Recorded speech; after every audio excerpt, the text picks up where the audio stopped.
Jupiter opposition Pluto. It's a powerful aspect and it is not satisfied with second best. Under its influence, we should push ourselves as hard as we can within reason. And if we really go for it, there's every chance that we can achieve our aims. My name is Archie Dunlop. This is Talking Astrology with Archie, and it is Monday, July the 20th, 2026. In this video, I will be looking at what is going on astrologically, and I will be talking quite a lot about the Jupiter-Pluto opposition. I will also be doing forecasts for the 12 signs, and I will finish this video with an I Ching reading. So let's look at the astrological situation for today, set for noon on Monday, July the 20th, 2026. So yeah, here is the chart for today, set for New York, and the moon is in the middle of Libra, bit past the central point. So in other words, the moon is moving through the Via Combusta, or edging into the Via Combusta. So the Via Combusta, which is the last half of Libra and the first half of Scorpio, is a part of the sky which can be a little bit unstable. It's not necessarily bad, but it can just be a time when things don't necessarily work to plan. So it's important today not to have fixed ideas or to have a fixed schedule. So we've got to have that flexibility. I think that is important with the moon starting to move into the Via Combusta. Now, as far as what the moon does, it does make an opposition to Saturn, and so you've got the moon in Libra opposition Saturn in Aries. And so moon opposition Saturn as an aspect does have a rather sort of problematic reputation. The moon is sort of quite an emotional planet. It's about how we feel, how we respond. And so when it comes up against Saturn, it just might feel that something is blocking us, that we can't really express ourselves. At least, that might be our first impressions. But, the moon is a planet that moves quite quickly. And having made that opposition to Saturn, it makes a trine to Mars, and so moon trine Mars is quite an energetic aspect. So the way these two aspects might feel, it might feel that there is a moment of frustration where we can't get things done, where we can't express ourselves, and then we find the way through. And with Mars in Gemini, maybe the way through is to just talk. At first, our words might not make much sense. Gemini has a lot to say for itself. Sometimes Gemini talks nonsense. But, I say that, having my son in Gemini. But in the end, we'll say the right thing, and perhaps that can really help move things along. Now, the moon additionally makes a square to Mercury. So you could say that today there is a T-square. So a T-square is when you have got an opposition. There's our moon Saturn opposition, but then you've got a planet that is making a square to both, and it kind of reinforces what I've just been saying, because when you've got the planet which is square to both with a T-square, sure, that planet might sort of complicate things, but it also might also represent a resolution. And so Mercury, okay, maybe retrograde. Okay, it's not retrograde for much longer. It is slowing down. It's about to go stationary, but it remains in the central decanate of Cancer, which is ruled by Mercury itself. So Mercury is strong by decanate. It has some dignity in the middle of Cancer. And so if we are feeling that things really are blocked, that we just can't do anything, that we feel very frustrated, the answer just may be to communicate. maybe it's through what we say, through our words. It could be through something else, maybe our body language, the kind of vibes we're generating, and so forth. So there is a way through. And so if you feel stuck, don't panic. And it just may be that saying the right word to the right person can really help to move things along. And aside from that, we have Jupiter trine Neptune, and we have Jupiter opposition Pluto. Now, these are two quite major aspects, and I kind of want to focus on the Jupiter opposition Pluto rather than the Jupiter trine Neptune. I mean, I think that the Jupiter opposition Pluto is the more important aspect. I mean, you might disagree with me. Of course, in my own chart, I have both Jupiter opposition Pluto and Jupiter trine Neptune, so hopefully I have some familiarity with these aspects. But, as far as the Jupiter trine Neptune is concerned, we shouldn't necessarily see it as, and the Jupiter opposition Pluto, we shouldn't necessarily see these two aspects as just happening today, and then they move on. They are a feature of this whole week, and they're part of a wider configuration. I mean, for example, Uranus is sextile Neptune, Uranus is sextile Jupiter, Uranus is trine Pluto. So there's lots of other stuff going on. So what we're doing is we're kind of separating the aspects out. So if you think about Jupiter trine Neptune, it can be an aspect which is quite idealistic. Jupiter trine Neptune, if you think about it, Jupiter is how we want to expand, how we want to take things to a new level. Neptune is about moving beyond boundaries. It's perhaps about things beyond us. It can be about spirituality. It can be about the divine. I mean, Jupiter can be about the divine as well. And so when you put Jupiter Neptune trine, there's just this faith that things are going to work out. It doesn't matter how bad things are. There's got to be a way through. It'll all be all right in the end. Now, just because you've got faith doesn't necessarily mean that faith is going to be answered.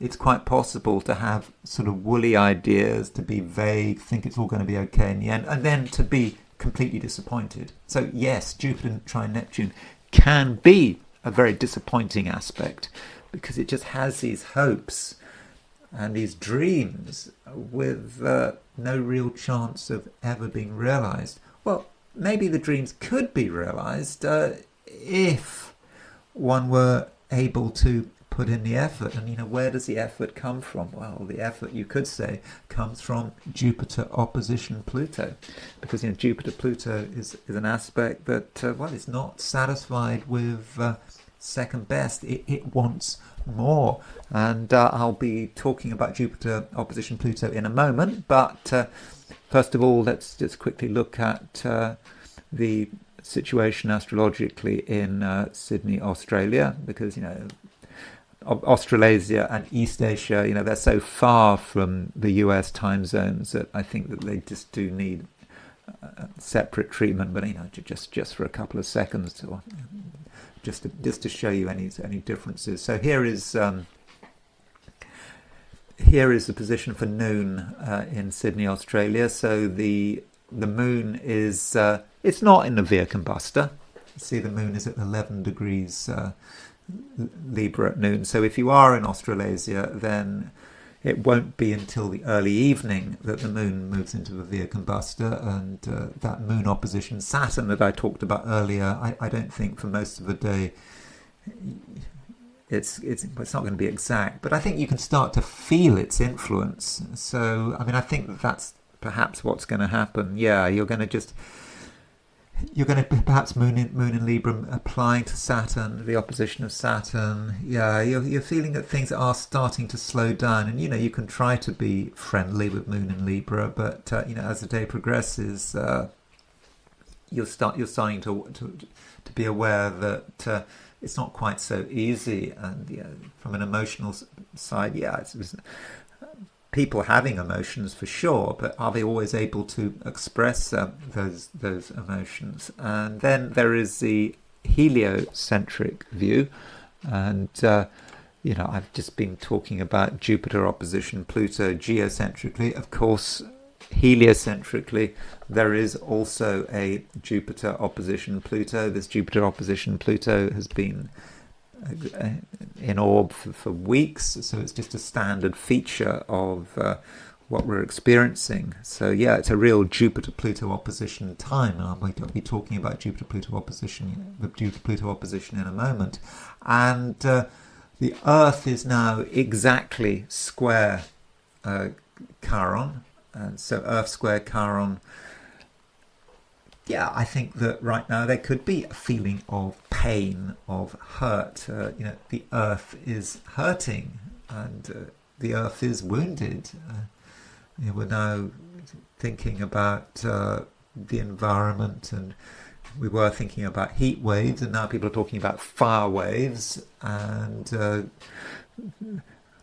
the pain of the Earth is with us, and perhaps environmental protection is being removed in the US for protected species, but it's not just the US. It's people blame Trump, but it's just the way humans are, and so that may be one way in which the Earth square Chiron works. But the Earth square Chiron is perhaps also about feeling you have to do something.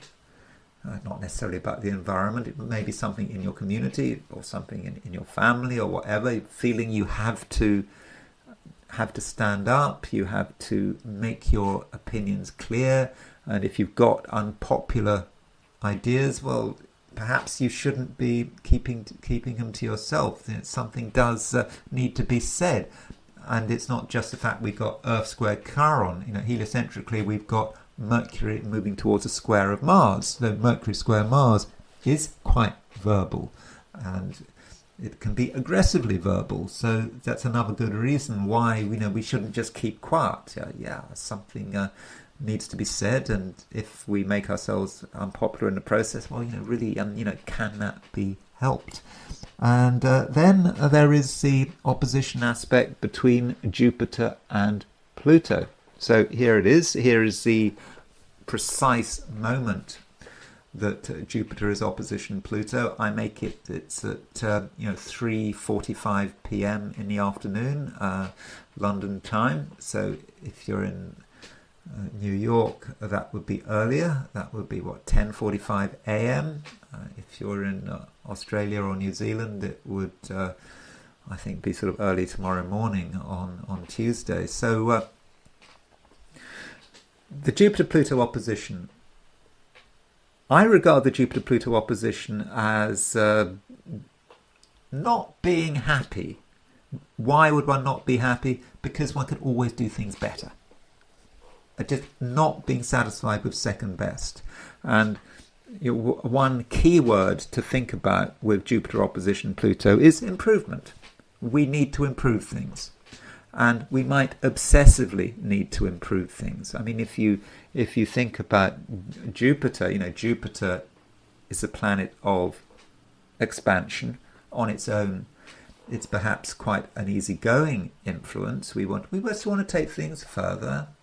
We want to see what's available. I mean, Jupiter, of course, is also about morality. One's inclined to think that Saturn is a planet about morality, but it's Jupiter.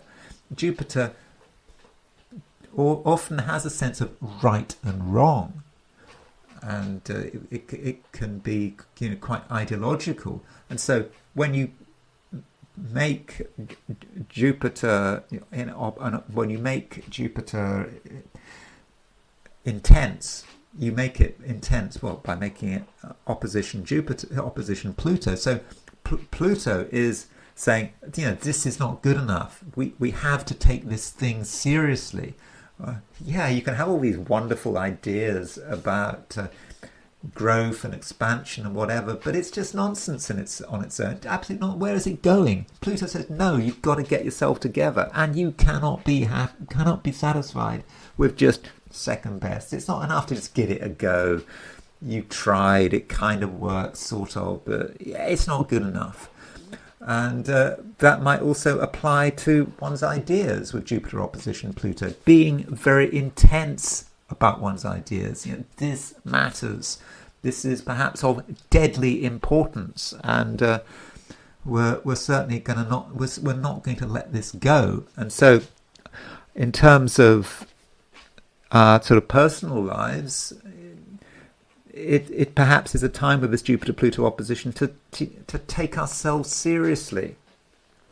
It's just not good enough to have ideas, and we have to make things as good as possible. And in the process, we might be quite obsessive. Now, the term obsessive has sort of negative connotations. It seems to be pathological. You think of obsessive compulsive disorder and so forth, but obsession is there for a reason. If we are not obsessed about something, can anything ever get done? And so it is that obsession that drives us, for better or for worse, and that, I think, is perhaps how this Jupiter-Pluto opposition might work. And so in terms of our own personal lives, or the way we're trying to move forward towards our ambitions, think about your ambition. Think about the thing that is most important to you.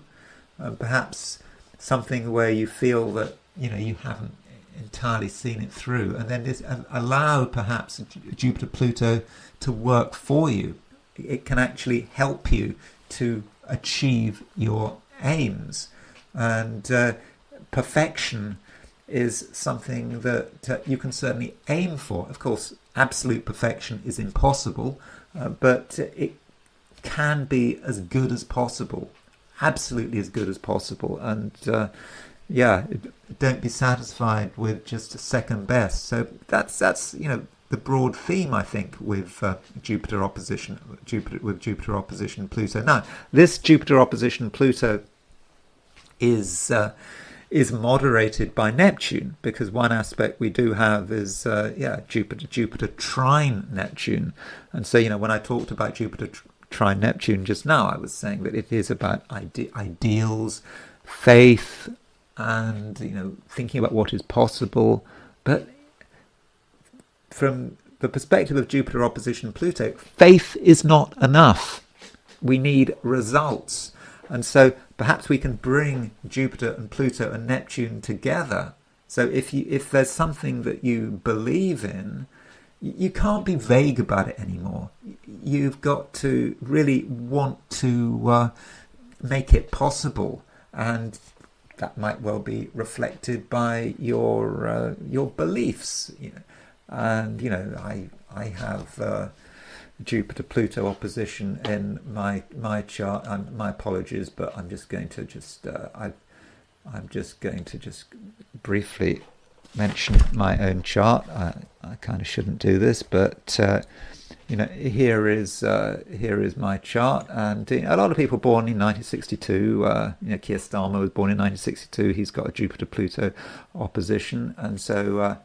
Here's my chart. You see, I've got Jupiter-Pluto opposition. I've also got Jupiter trine Neptune, so I'm kind of quite tuned into the Jupiter-Neptune trine.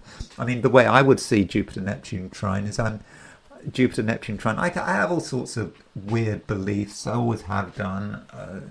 Vague ideas, faith, belief that it's all going to be okay. But then sort of Pluto cuts in, and you could say that astrology is part of it. I want to see evidence that there is something out there. I'm not satisfied with just vague ideas. It's that it all works. There is some higher being out there. That there is some connectivity with us and the collective, and there's some sort of supernatural quality to it all. That may be how I was at the beginning, but now I just want some kind of evidence. I need proof. Of course, I'm not going to get that proof, but maybe Jupiter-Pluto is is how it works. With me, Jupiter-Pluto opposition, I'm always worried about something. I'm always thinking about something. I find it very difficult to relax. When I was in therapy a long time ago, my therapist said I don't have a pajama personality, and I kind of see that with Jupiter-Pluto opposition, because there is a certain obsession there. You just can't just relax, even though I've got a grand trine in water signs. But anyway, enough about me. I just thought I would throw that in, and I wanted to show that when I talk about Jupiter opposition Pluto and Jupiter trine Neptune, I'm not speaking in a theoretical or abstract way. I know what it's like to have Jupiter opposition Pluto and Jupiter trine Neptune. So this Jupiter opposition Pluto, as I just said, it can't be seen in isolation. I've already mentioned the fact that it's trine Neptune, but it's also making a square to the Uranus-Neptune midpoint. So if you look at Uranus and Neptune, the midpoint of Uranus and Neptune is at around 4 degrees Taurus. And so Jupiter-Pluto is square Uranus-Neptune. And that's kind of strange because, the Uranus-Neptune midpoint is about according to Eberton at least, it's about the elimination of the waking consciousness. And I think the way I see that as it's about perhaps having moments where you're not all there. You just flip into something else. And maybe it's in another dimension, or you're just not completely there, not at all. I mean, I don't know. I mean, to give you an example of Uranus-Neptune, I remember, a long time ago, I was writing this book. I actually was able to find a publisher. I co-wrote this book. I was under a huge amount of stress, and I couldn't sleep. And I went to someone's flat, and there were people around, and there was an acupuncturist there. His name was Stephen Russell. I mean, he used to write in the Observer under the name of the Barefoot Doctor, and I think he died I don't know, 2020, I think. And one of his students was there, and he was kind of telling his student what to do, and I was just sitting there with all this stress, and she stuck a needle, an acupuncture needle, right between my eyes here, and I started to feel quite sick. I felt ill, and then it all happened very, very quickly, and suddenly I had completely passed out. I'd just gone. And then I came round. Those few seconds of coming round, I didn't know who I was. I didn't know where I was, and that's what I mean by perhaps that's what Eberton means by the elimination of a waking consciousness. One just flips into something else. And by the way, after that, my stress completely disappeared. I largely disappeared. It was a very sort of healing and cathartic process, that acupuncture needle, but. It perhaps spoke to the charisma of the Barefoot Doctor and how he was able to sort of work through his student. But it was a very strange kind of event. And so, with Jupiter-Pluto on a Uranus-Neptune midpoint, Uranus-Neptune, this Jupiter-Pluto perhaps is about trying to transcend, trying to move beyond the way things are. And because it is Jupiter on a Uranus-Neptune midpoint, and it is Pluto on a Uranus-Neptune midpoint. So Jupiter on a Uranus-Neptune midpoint does talk about going further, going beyond. I mean, let's look at what Reinhold Eberton says about Jupiter on a Uranus-Neptune midpoint. So he says, Jupiter on a Uranus-Neptune midpoint, he says, of a tendency to rely upon others, the joy of hope or of expectations, a strange luck or good fortune, the acceptance of presence without thinking about it, the stage of gaining new courage to face life again. Okay, well, that's how he sees it. I think there's maybe some some truth in that, but I think there's also a spiritual side to it, and I think just wanting to move beyond. And when you throw Pluto in, that might be quite an intense desire to move beyond things. I mean, he says of Pluto on a Uranus-Neptune midpoint. Well, he's not so positive about this. The abandonment of resistance, the necessity to give in, great losses, calamities, catastrophes. So, yeah, all of that is certainly possible, perhaps on a global level. But I think that maybe with Jupiter-Pluto on Uranus-Neptune midpoint, we do perhaps want to see evidence. We kind of recognize that faith is not enough. We need to push ourselves harder and go beyond faith and have something that we can actually get in touch with. Now, I wanted to think about a few examples of Jupiter-Pluto opposition in history, just to give you an idea about how it might work. And so one example is the Battle of Hastings. So the Battle of Hastings, if you know anything about British history, was a major event. I don't know, this program might have changed with date from Julian to Gregorian, so I mean it says August the 14th, but I'm not really looking at this chart in sort of great detail. The key thing is that there was an opposition between Jupiter and Pluto. So the Battle of Hastings was a critical event in English and indeed British history, when the Normans landed in Hastings in southern England, and King Harold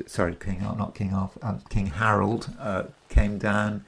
He was up against the armies of William the Conqueror, and he was defeated and he was killed. He got an arrow in his eye, and so you could say that Jupiter opposition Pluto can be seen as a battle, two forces up against each other.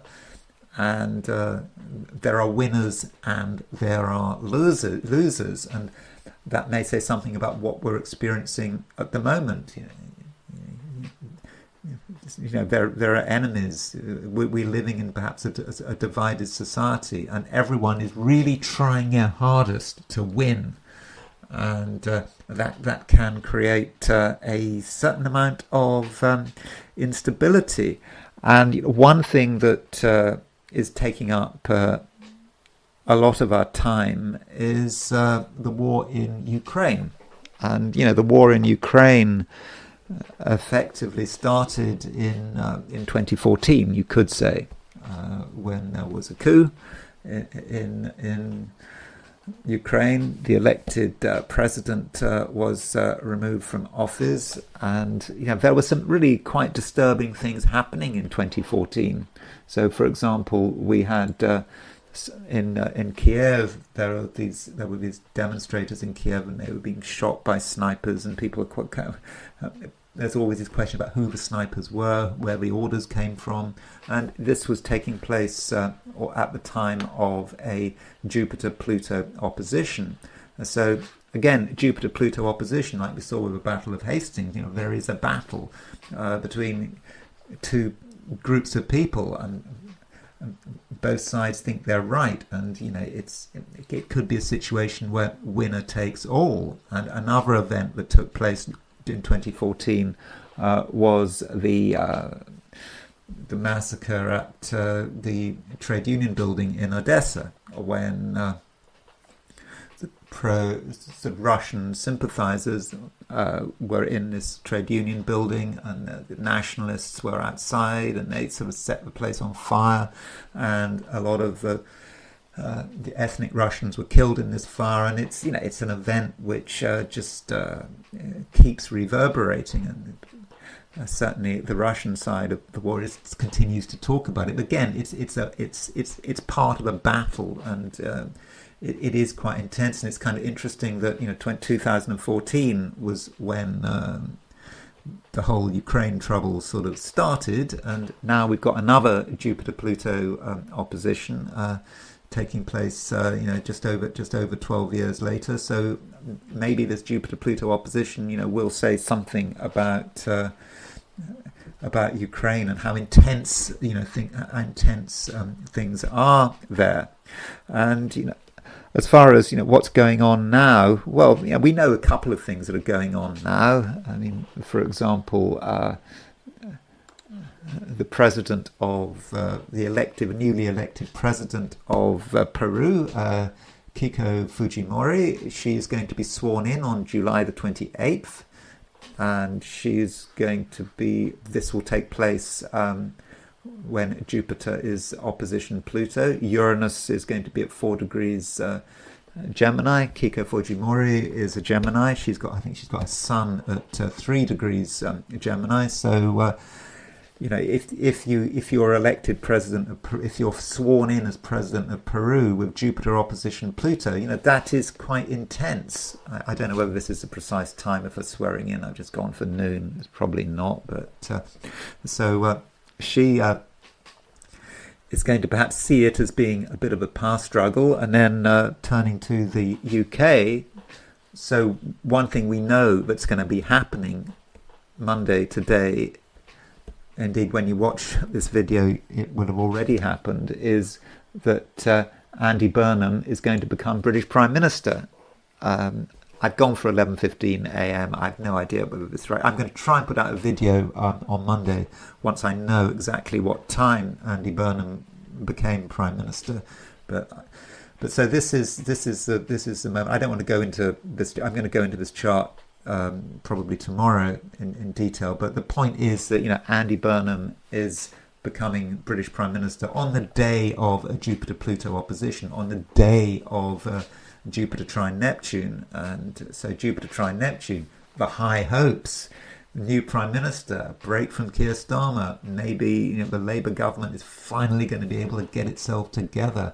Maybe he's going to be able to win elections, and maybe he's going to sort of stop the rot. And with Jupiter-Pluto opposition, this is going to say something about the government. This is a government that is really going to be pushing hard. It has an agenda.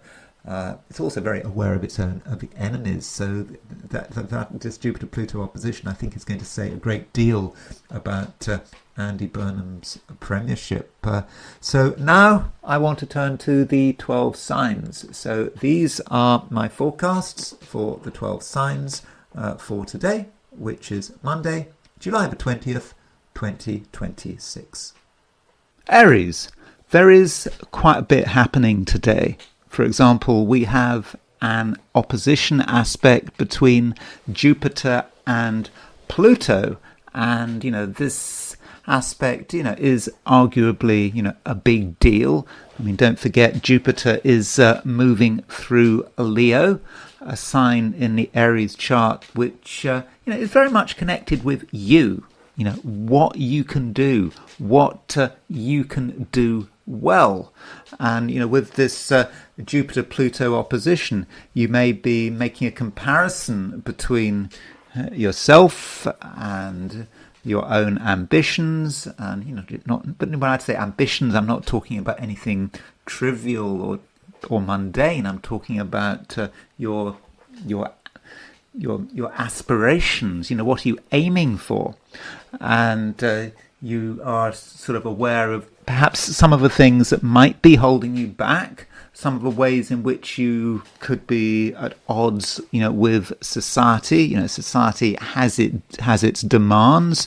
Other people have their demands and expectations, and you may be thinking, well, to what extent do you fit in with it all? Are you expected to fit in?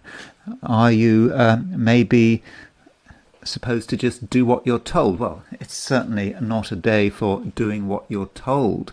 And if something is important to you, then I think you're going to want to really take it as far as you can. And I'm not just talking about today. This Jupiter-Pluto opposition, I mean, in a way it sort of dominates this last part of July.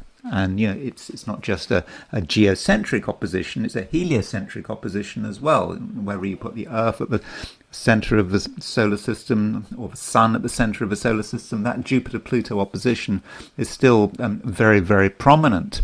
And so, do think about the pressures that are being placed upon you, by society, by other people.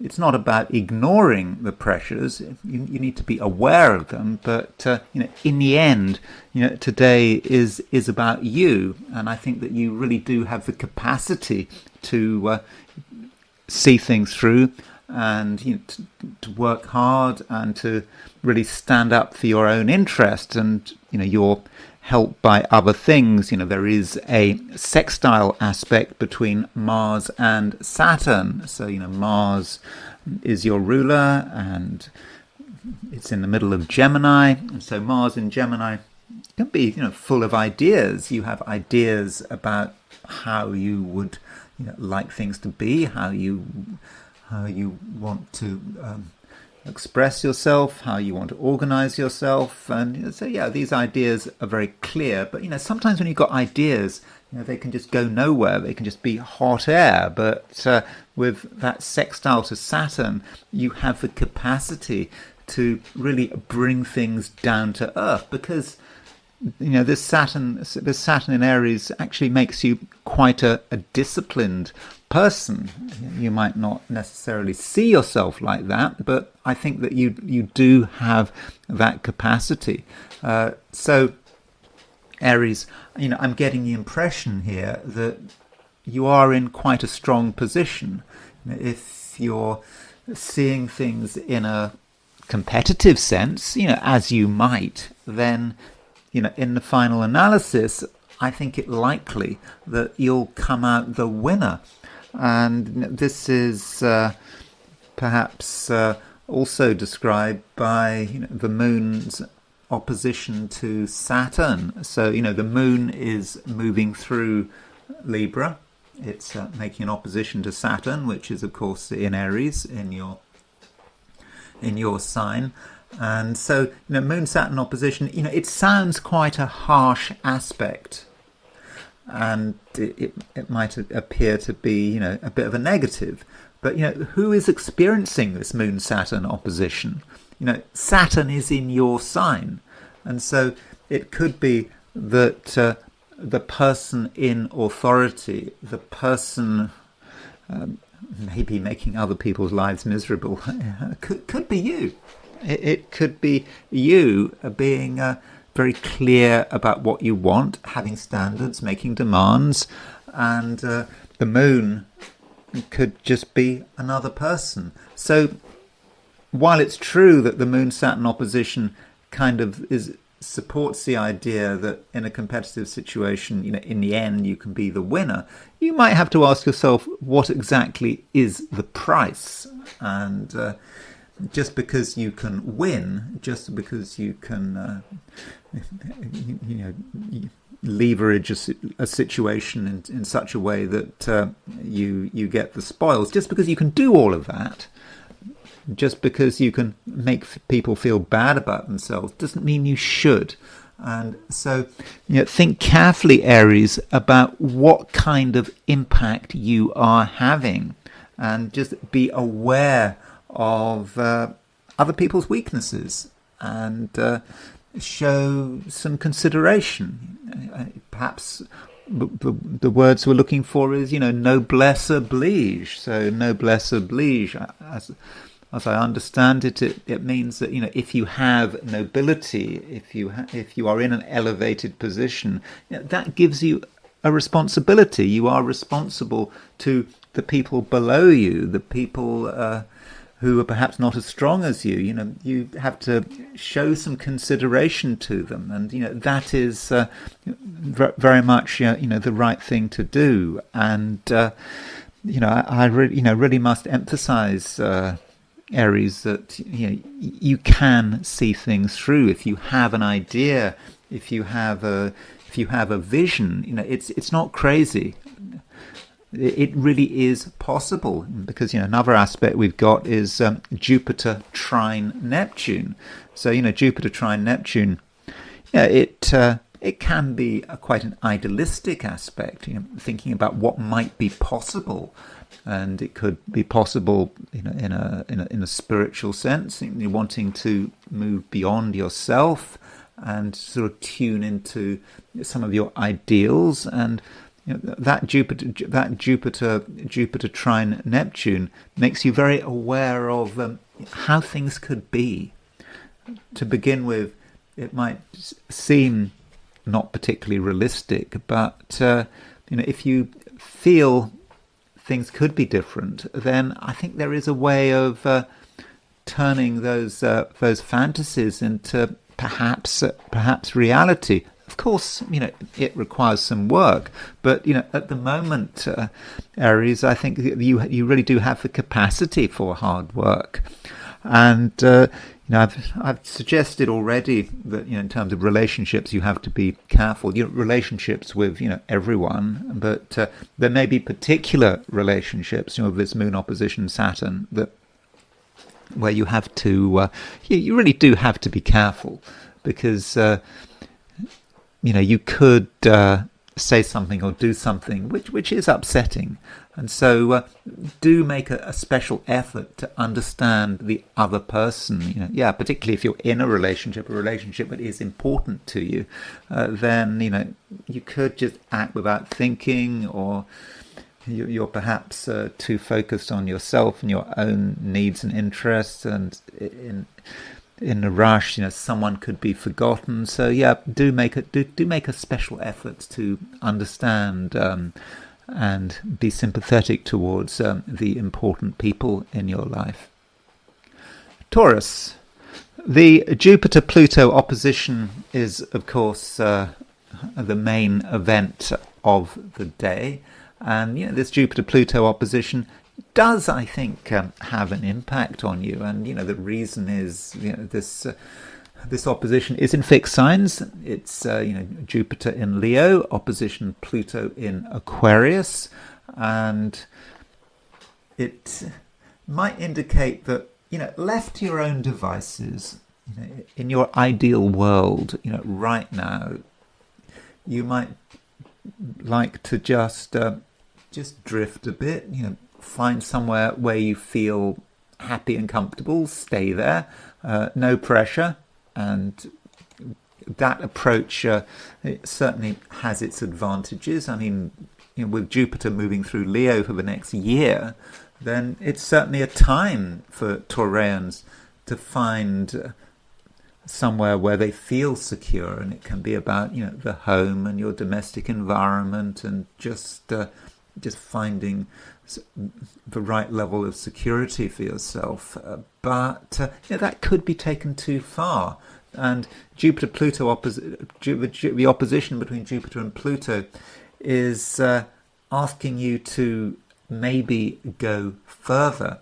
Pluto is in Aquarius. It's in quite an important status-orientated part of your chart. Not just status, but attention-orientated, and it kind of represents the outside world, outside pressures.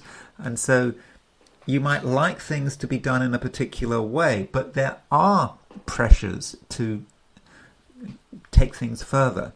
So I don't think that you can necessarily just do everything in a way that is quiet and low profile. There's just something else going on. And the pressure might not be direct. It's not like necessarily you get a phone call or you get an email or someone knocks on your door. It could actually be a process taking place within yourself. So you might be doing things, according to your own schedule. You're not getting disturbed. Everything's fine. But something is telling you that this isn't quite good enough, that you could be going further. And, if you feel that, I think that, you should perhaps, rise to the challenge. This Jupiter-Pluto opposition is perhaps saying to you, well, you are secure up to a point. You've got things sorted out up to a point. But, what next? How are you going to take things to the next level? You cannot be complacent because, the universe doesn't want you to be complacent. There are things you've got to do. You've got to start tuning into the fact that Pluto is in Aquarius. Pluto wants you to create change, and Taurus, as a sign, is very good at creating change. I mean, it's quite deep change. Taurians, can be, for example, very good revolutionaries. They can be very dangerous revolutionaries, but in terms of your own personal revolution, you can certainly make things happen, and you can have an impact. And perhaps what this is what this Jupiter-Pluto opposition is telling you. Now, this Jupiter-Pluto opposition is kind of linked up with Neptune. Neptune is in Aries, and Neptune in Aries is about unconscious promptings.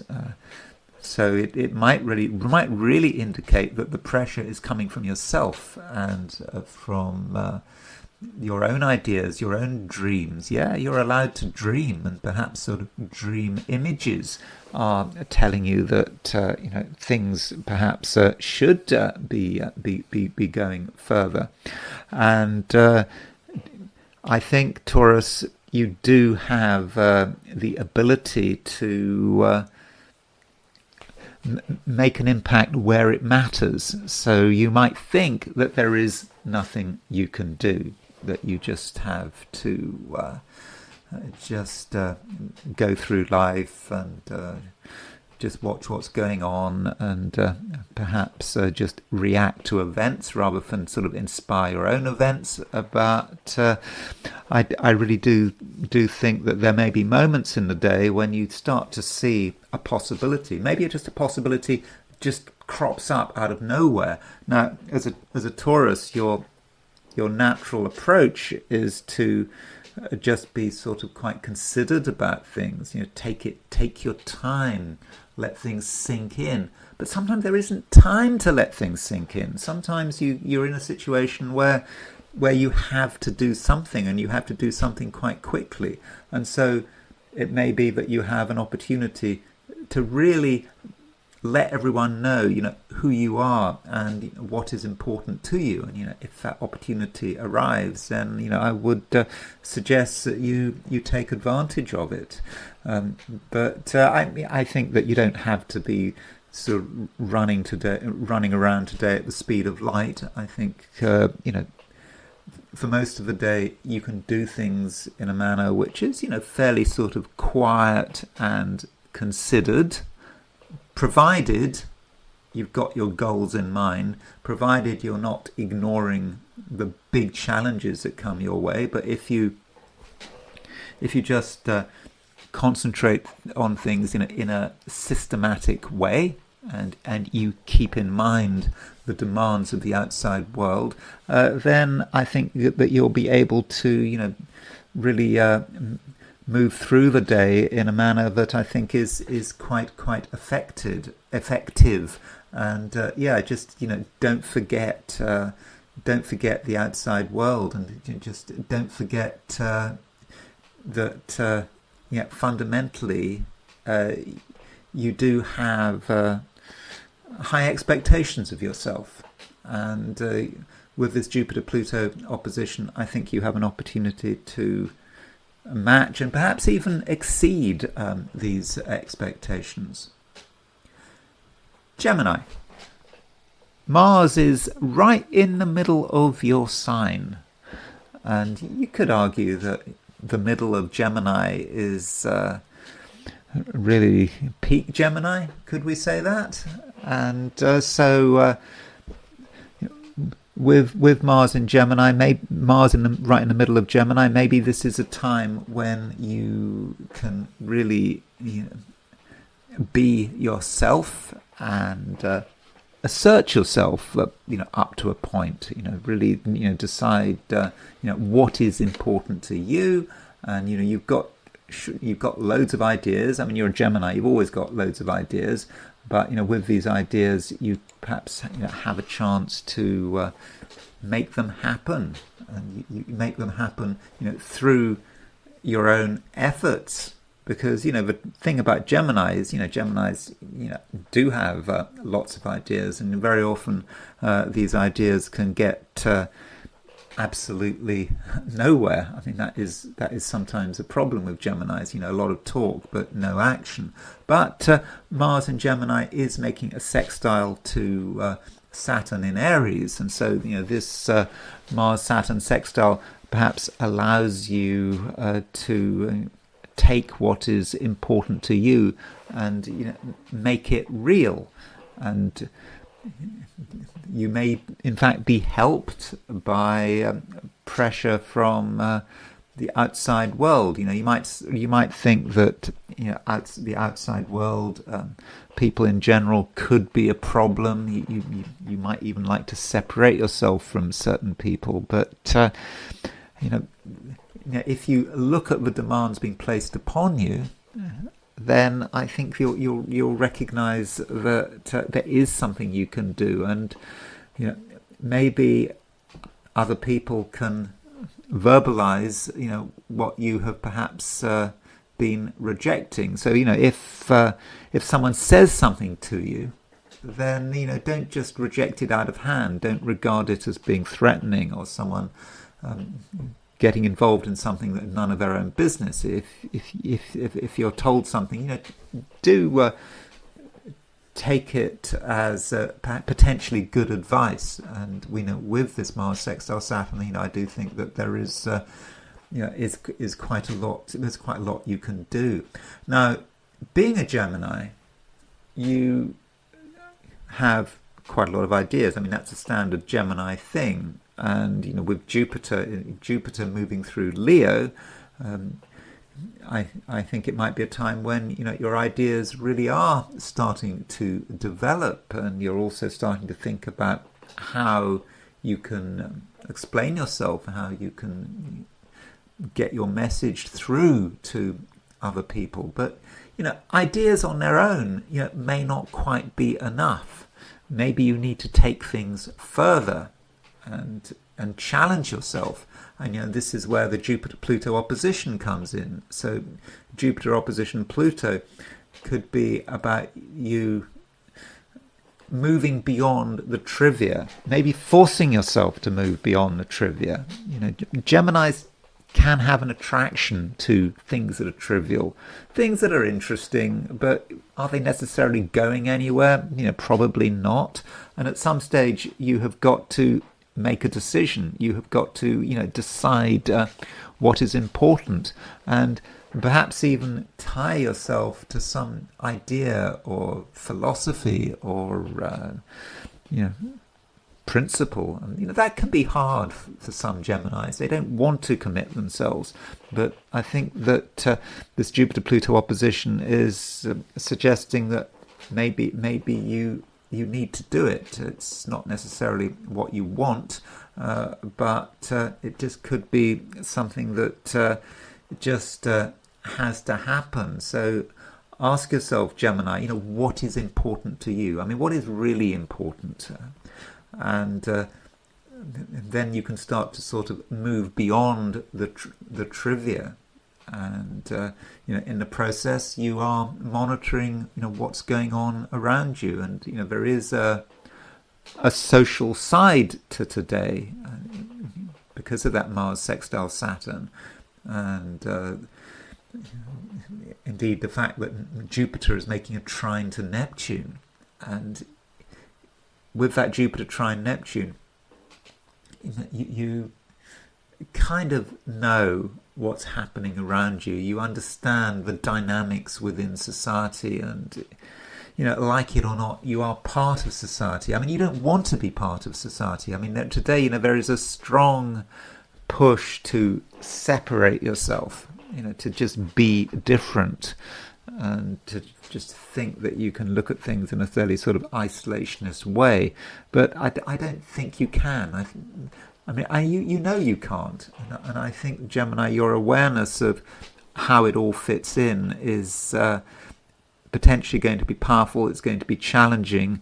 But I think that you can put yourself in a position where you can start to make decisions and start to raise things to a higher level, especially as Mercury is about to go direct. Mercury's been retrograde for the last few weeks, but in a few days' time, Mercury goes direct. You can already feel Mercury slowing down, about to go stationary direct, and with Mercury going stationary direct, you're going to sort of realize, what it is that you need to do, and perhaps the time of sort of pondering and wondering and not wanting to commit yourself, perhaps that is coming to an end. And plus, it's happening at the same time as Jupiter opposition Pluto. There is a seriousness trying to creep in, trying to present itself, and maybe Gemini, you're resisting the seriousness, but I think fundamentally you know what you need to do. Cancer. The moon is moving through Libra today. The moon is, right in the middle of Libra, in the Via Combusta, because of Via Combusta, that part of the sky between 15 Libra and 15 Scorpio. And, with the moon in Libra, part of you feels that you don't necessarily want to do very much. You would like to do things, your own way, and you don't want too much in the way of, interference. Particularly as the moon is making an opposition to Saturn, and with this opposition, you kind of know that there is outside pressure, that there are maybe people and situations that you're kind of supposed to be dealing with, but I don't think you really want to be bothered. And so perhaps Cancer, you can just spend the day in your own bubble, and that might well be good enough. But it is possible with this moon opposition Saturn that just something crops up, something that you have to deal with, you don't want to deal with.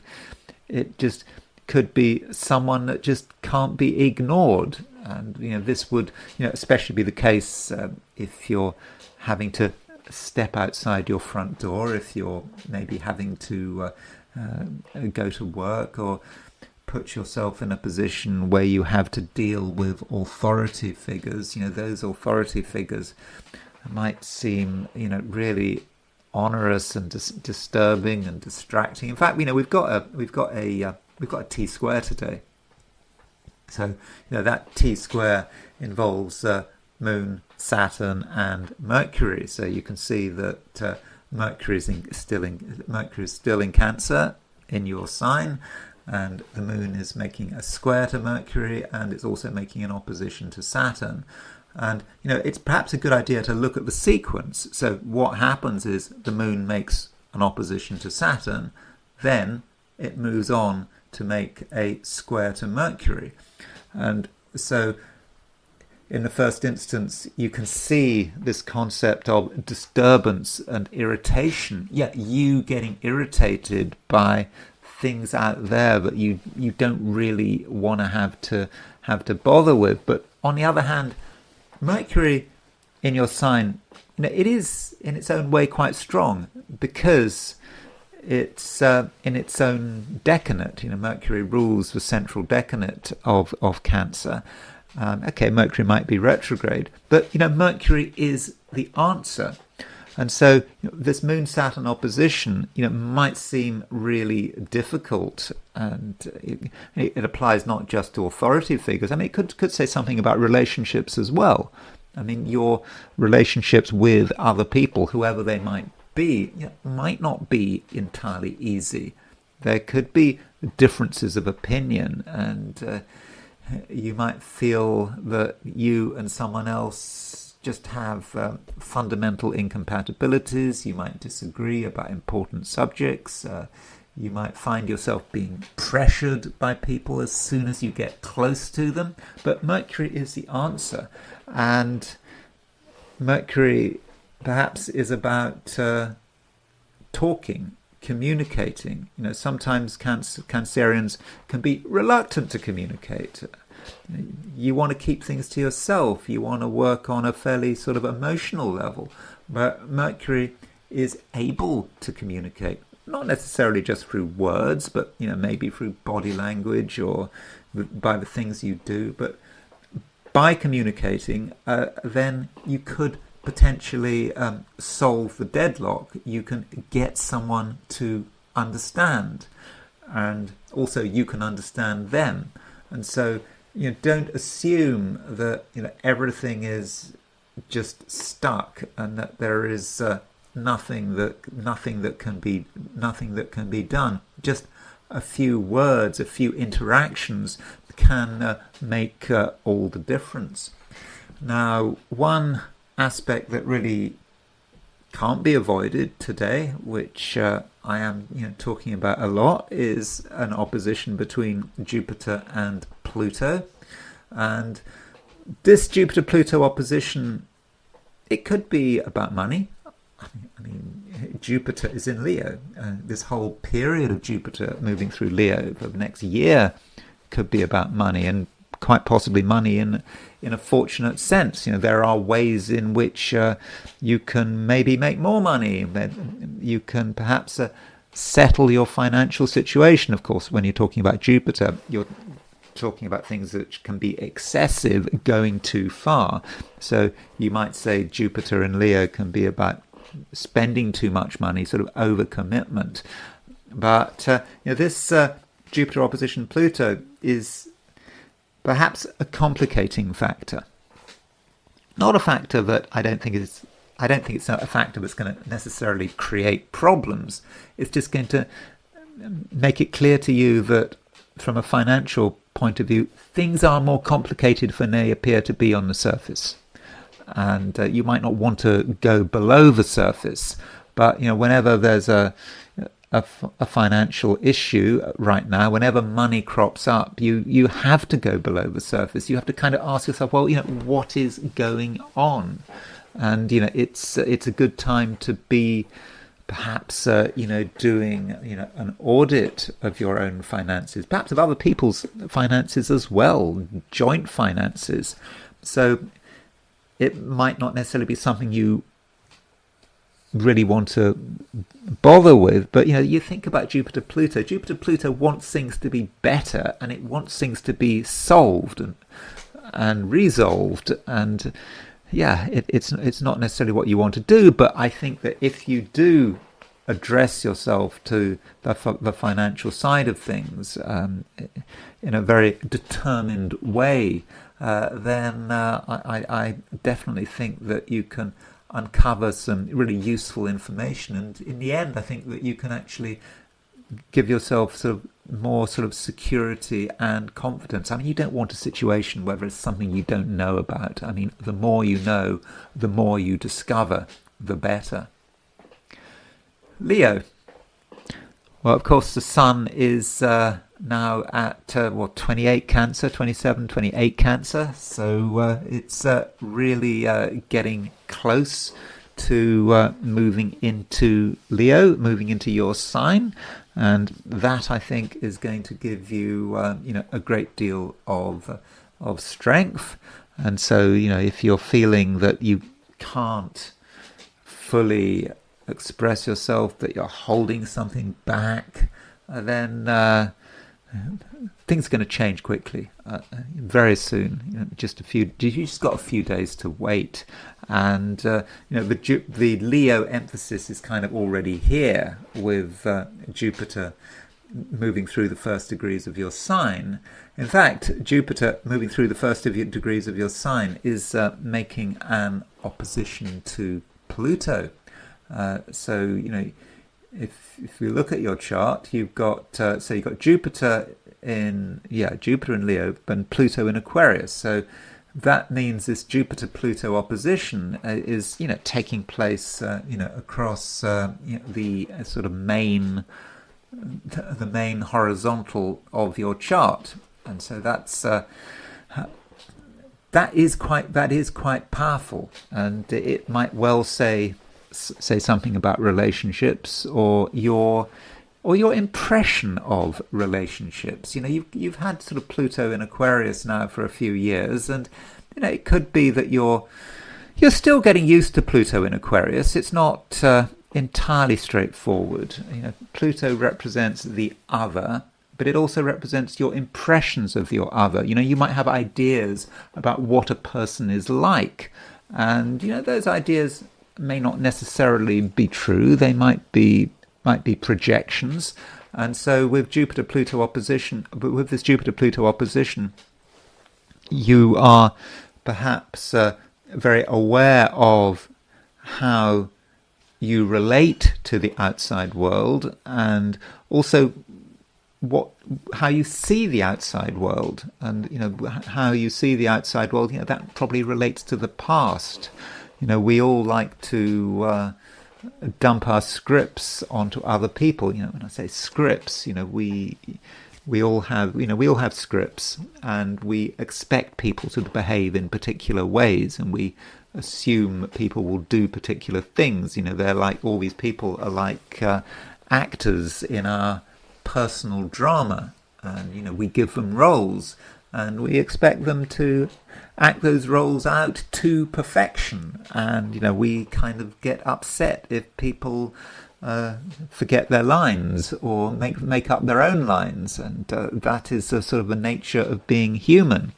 And so this Jupiter-Pluto opposition could at times feel like a battle for control, and you have your own ideas and you have your own vision, Jupiter in Leo, but you have to deal with the complexities of human nature, not just your nature, but other people's nature. But as far as relationships in general are concerned, I think that the Jupiter-Pluto opposition, it's in a way quite demanding. I think that you have it's quite high expectations. You do want things to be as good as possible, and if you're in any relationship, I think those expectations are going to be real, and it may work both ways. And Pluto could represent powerful people who want you to go further. So Jupiter might be confronted by Pluto.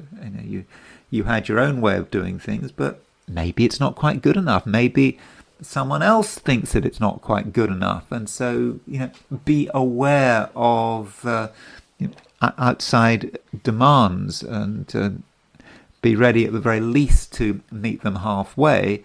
But, if you are dealing with other people and it feels a bit uneasy, I think that you continue to have a certain charm to you. You have been quite charming and charismatic over the last couple of days, and you continue to have a certain attractiveness to you, and I think this is going to help. I think this is going to help you to sort of smooth things over.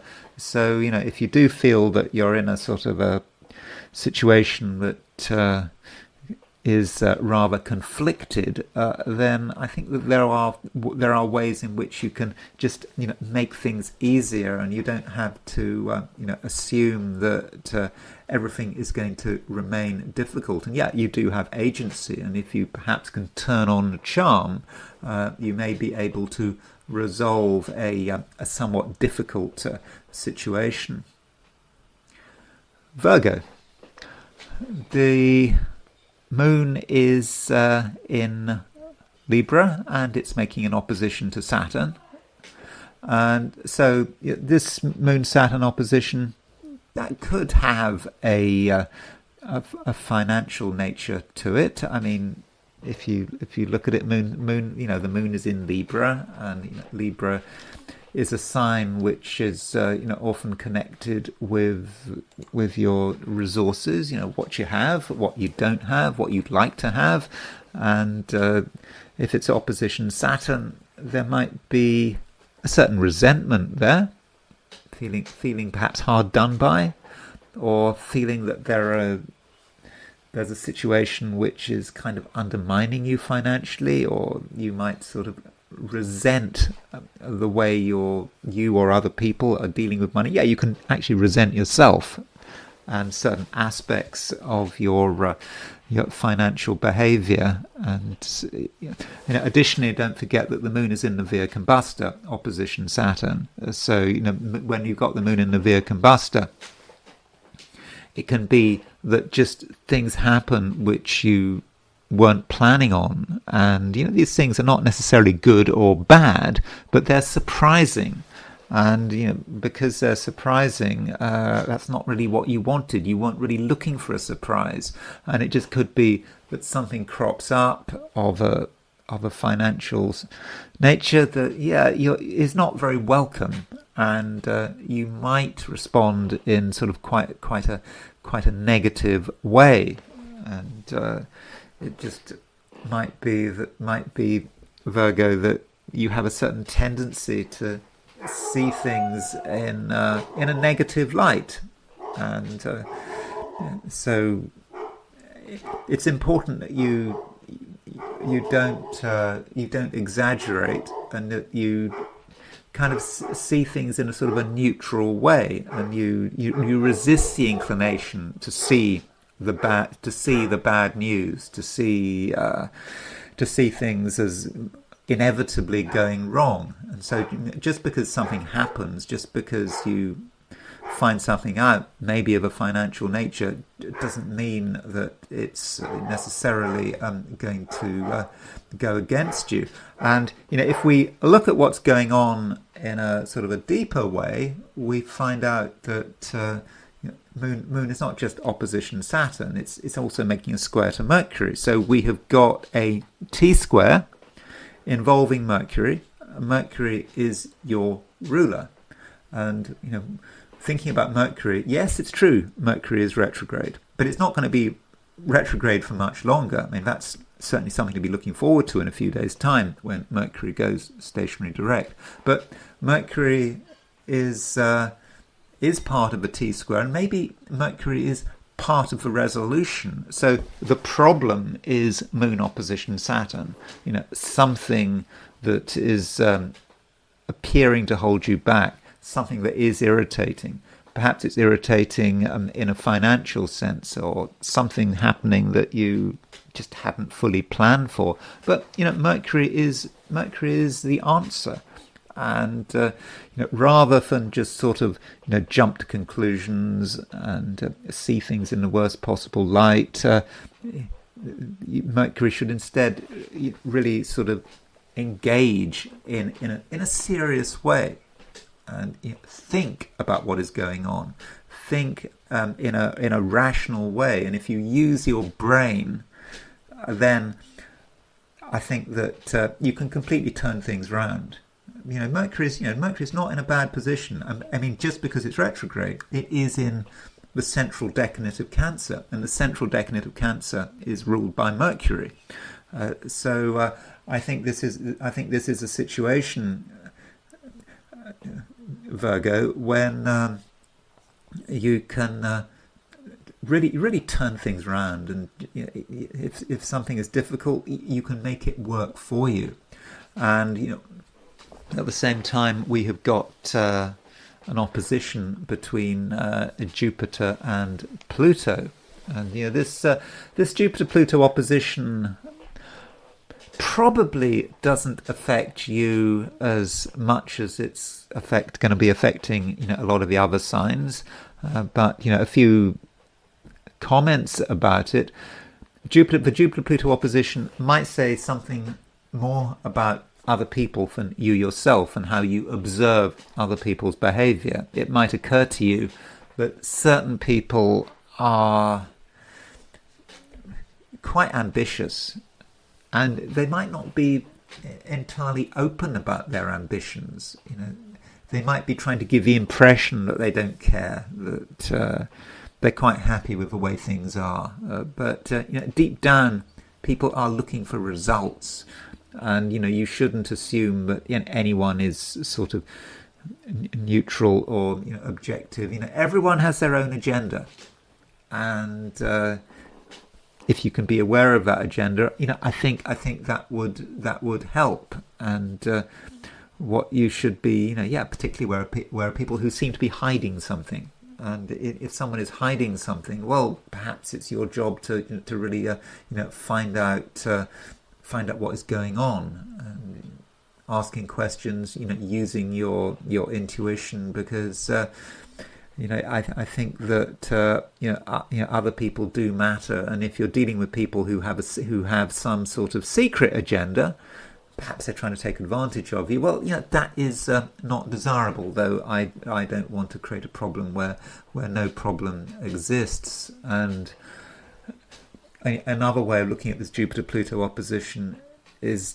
to say that, in a way, it could actually address itself to your fundamental Virgo nature. Being a Virgo, at least a textbook Virgo. I always talk about the textbook Virgos. For some reason, with Virgo, compared to the other signs, one thinks more of the textbooks than the rest of them. The usual stereotypes about Virgo, wanting things to be done well, being perfectionists and so forth. There's nothing wrong with that. It's good to be a perfectionist. It's good to not be satisfied with second best. And in that way, I would have said that the Jupiter-Pluto opposition, if you think about the meaning of a Jupiter-Pluto opposition, Jupiter-Pluto opposition can be quite tough. It wants things done well, and it's not satisfied with second best, which kind of suits the Virgo outlook. And so while you don't want to be obsessive, I think that if you find or feel that things could be better with this Jupiter-Pluto opposition, that is addressing a fundamental side of your personality. And so, Virgo, it just might be a good time to really be taking things to the next level, and perhaps looking at what could be done better, and making sure you are better organized, making sure that you are in as good a position as possible. And it's not something you have to advertise, but it's something that really in the end could work for you. Libra.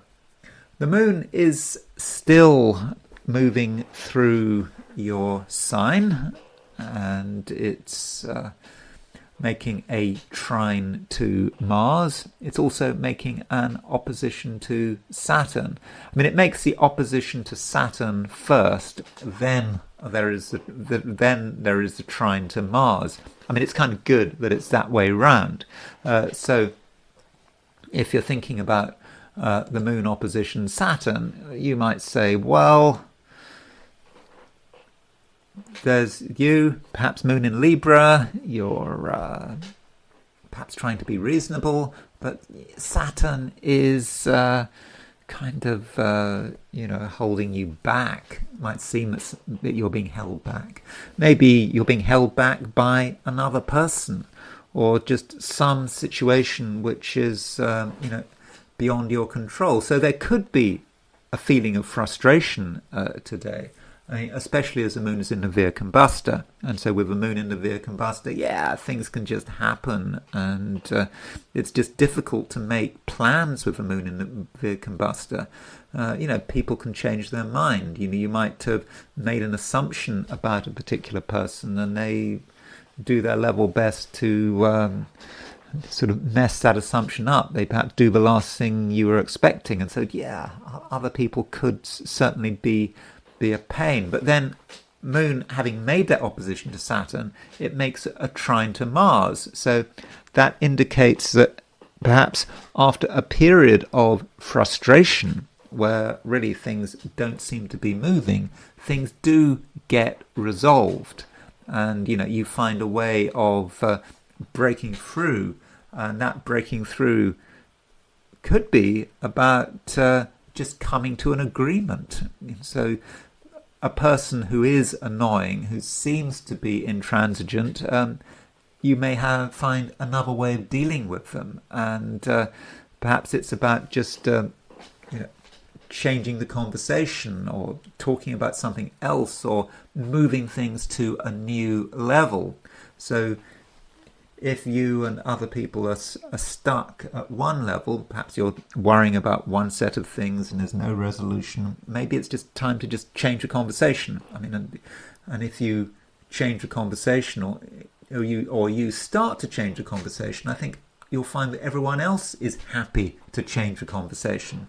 So you shouldn't feel stuck in any one way of being, and you have the capacity to create change throughout the day. So if you want to do something quite dramatic and unexpected, perhaps out of character, then you can. And it just isn't going to take much to just change the vibe. It just takes a small movement, maybe just one word on your part, and people start thinking about things in a different way. So today, just don't feel that the die is cast, that the day is just going to follow one path. It can follow many different paths, and throughout the day, I think you have choices. You can make a decision. Are you going to do one thing or the other?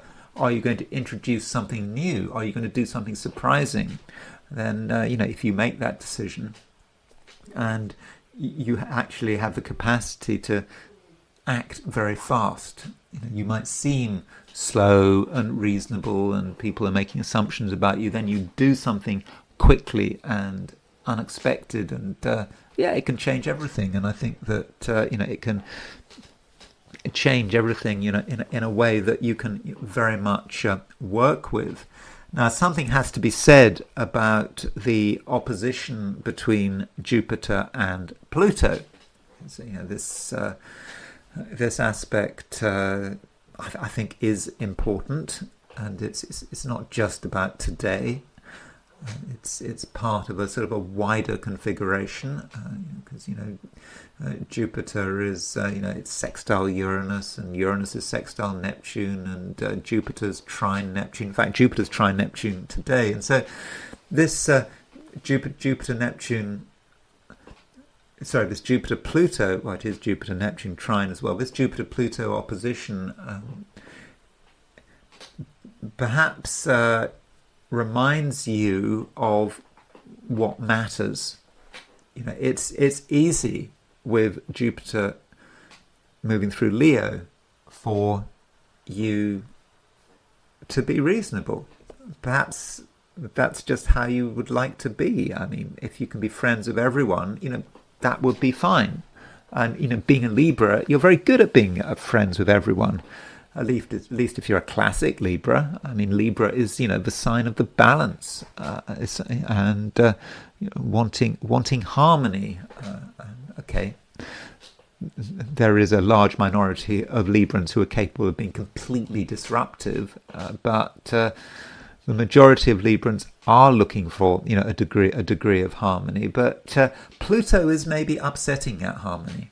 And you'd like things to run in a particular way, but Pluto is asking for something different, and it's all about Pluto in Aquarius. Pluto in Aquarius for you, Libra, is about you.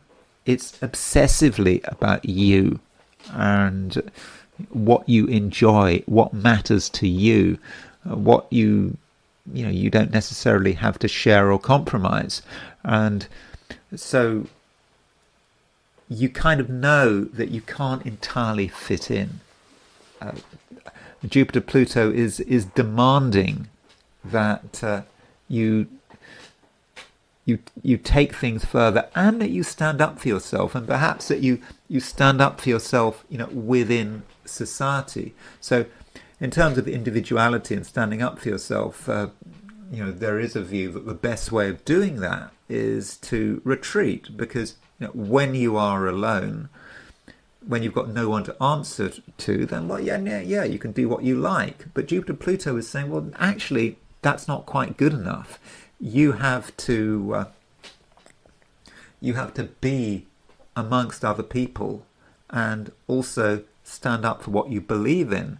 And so maybe this Jupiter-Pluto opposition is encouraging you to start to think about that large minority of Librans who can be disruptive. There is a disruptive side to Libra. And, this side, is about, it is about the balance. Librans do understand that balance, but rather than thinking in terms of how they balance themselves to the outside world, it's how the outside world balances to them. They have an idea. So let other people adapt. And if you are quite sort of ruthless about it, then you can start to have a real impact. One thinks of the kind of Libran who likes to impose their balance on others. Well, you think of someone like sort of Margaret Thatcher. Margaret Thatcher, the former British Prime Minister. I know she's been dead some time, but, she had a particular idea about the way things should work. Not everyone supported that idea. It's not about her politics that matter, but she imposed that idea on other people, indeed on the country that she was Prime Minister of. And that might be a feature of many Libran politicians. So perhaps Jupiter-Pluto is just encouraging you to explore the sign Libra and to recognize that Libra is not a weak sign. It has a reputation sometimes for being a weak sign, but it needn't be. And you have your own ideas, you have your own idea about the way things should be run. And I think that just Jupiter-Pluto opposition perhaps is going to allow you to articulate this idea and perhaps get people to maybe even do what they're told without even knowing what's going on. So in fact, Libra, there is perhaps an opportunity here for being gently manipulative. Scorpio. I'm talking a lot about the Jupiter-Pluto opposition. This opposition is exact today. And I think that this Jupiter-Pluto opposition really is relevant to you. Jupiter is moving through Leo. It's moving through an important part of your chart. It's, as I've already discussed, if you've been watching my videos, you'll know that I'm saying that Jupiter moving through Leo is pretty good for Scorpio. It really allows you to think about your ambitions and what it is that you would like to achieve. And Jupiter moving through Leo, it stays in Leo for quite a long time. Sort of for the next year, Jupiter will be moving through Leo. So hopefully, over the next year, you can accomplish a great deal. And if you've got any ambitions, any particularly realistic ambitions, then over the next year you have a real chance to really put them into action. But then Pluto comes along, and with this Jupiter-Pluto opposition, I think that Pluto could be just intensifying the whole thing. So, Jupiter in Leo, that's very easy, calm, you have your ambitions, that's great. But Pluto is saying, hold on, there's a deadline here. You have to be focused. You can't just assume that everything is just going to come together just like that. And Pluto can be, quite a harsh taskmaster. It can say, this has to be done. This is not good enough. And, if you're honest with yourself, with Jupiter-Pluto opposition, then you might be thinking, hold on, you haven't achieved very much. It's good to think that you haven't achieved very much. That's what Pluto does, because Pluto is kind of wanting you to think that almost that you've been a failure. Why does it want you to make you think that you've been a failure? Because it wants you to really push yourself.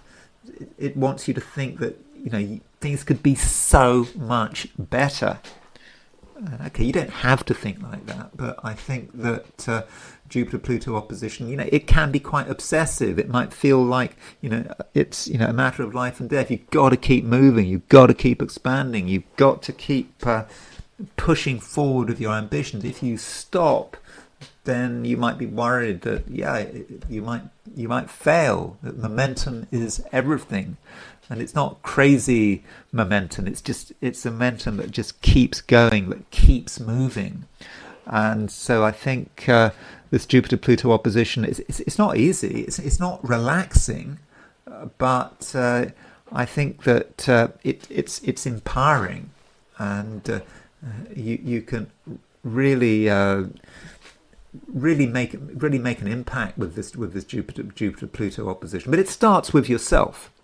It starts perhaps with you being quite harsh, and telling yourself that it's just not good enough. But it may be difficult, but you're just giving yourself the encouragement, and it's quite tough encouragement. I mean, it could be that you're kind of giving yourself tough love, and it is very much about you and your ambitions.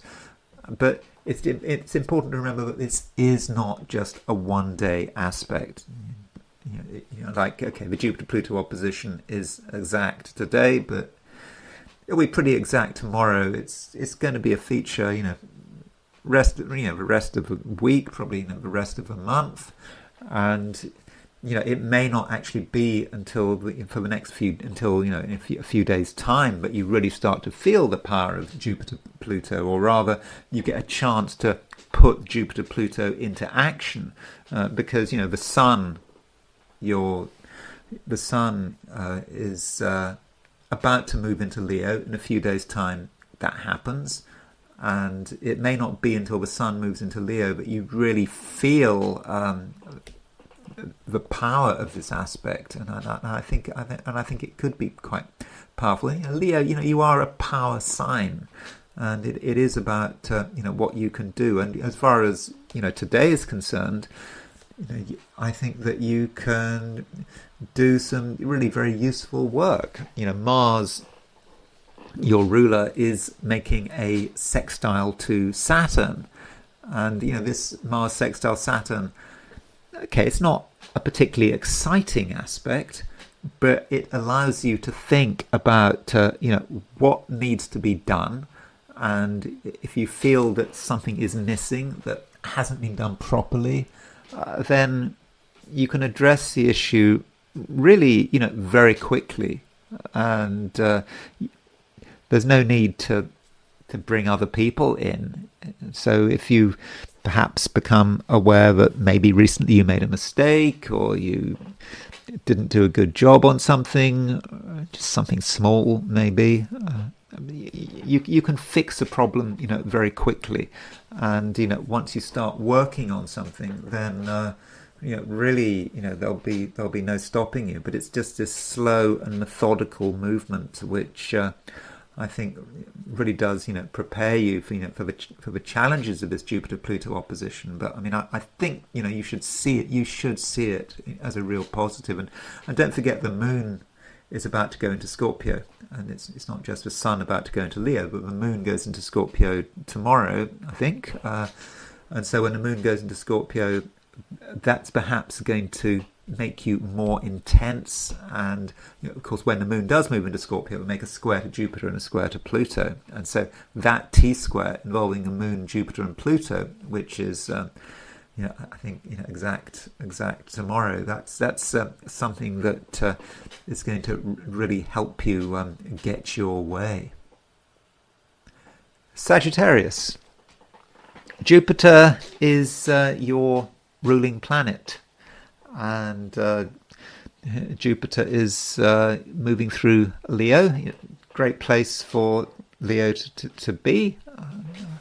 I hope you're enjoying this movement, and it's kind of makes a real break from that whole period of Jupiter in Cancer. I mean, Jupiter in Cancer just could have at times been a bit complicated, and now that Jupiter is moving through Leo, things might seem seem easier, and you're starting to be aware of new possibilities. And it's good to see what actually is available out there.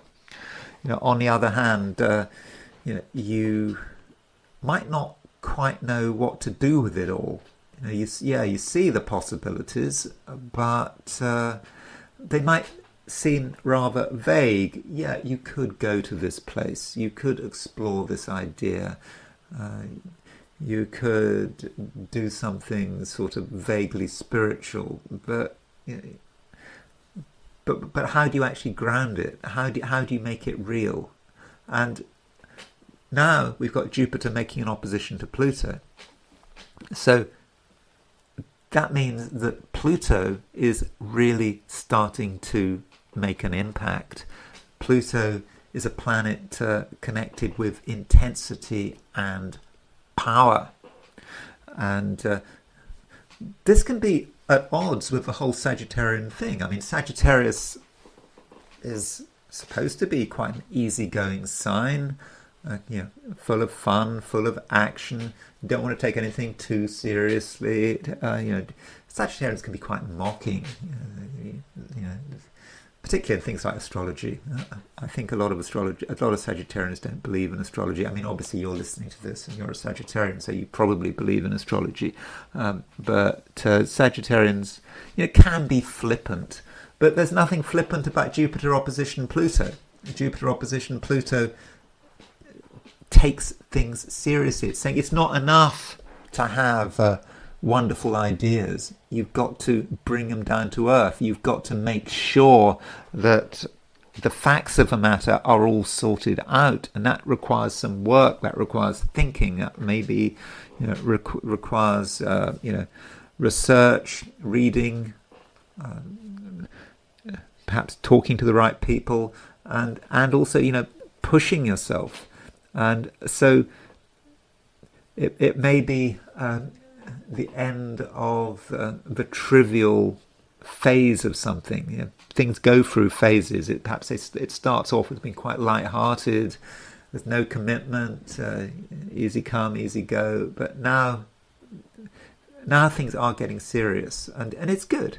It means that you're having to take your own ideas seriously, your own plans seriously. You feel that it is now real, and you have to think about how you are going to sort of empower yourself. And it is challenging, and it's perhaps not what you want, but I think it's going to very much sort of work for you. So that's certainly a way of looking at this Jupiter-Pluto opposition, but it kind of depends on you. And the thing about this Jupiter-Pluto opposition is that it's tied up with it's also tied up with the Uranus-Neptune midpoint.